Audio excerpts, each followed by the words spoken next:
Hamınıza salamlar dostlar. İndi sizinlə bərabər necə Robloxda paltar yaratmağı öyrədəcəm. İndi buradan yarat, yəni create buna basırsınız. Create basandan sonra gəlirsiniz. Roblox Studio download'a basmırsınız. Onun yerinə aşağı gedirsiniz. Explore Creator Hub.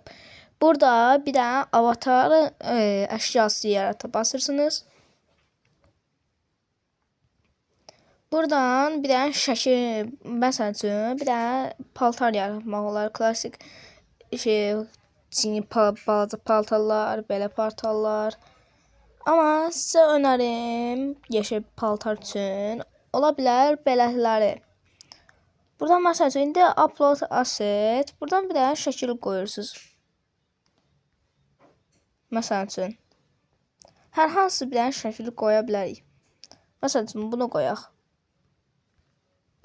Buradan hər hansı bir dənə ad qoyun.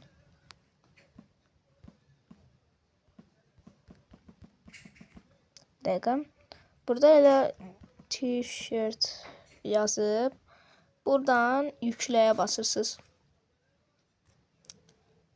Bəli, indi o sizin hesabınızda olmalıdır. Buradan belə çıxırsınız, girirsiniz avatara. Məndə onsuz da bundan var, özüm yaratdım. Başqa bir dənə şəkil yoxdur yaratmaq üçün. Buradan paltarları girirsiniz, o tərəf bilirsiniz, klassik t-shirt. Baxın, indi məndə 2 dənə oldu. Buradakı mənim yaratdığım, təzədə yaratdığım, buradakı isə elə özümdə olandır. Sağ olun, özünüzə yaxşı baxın.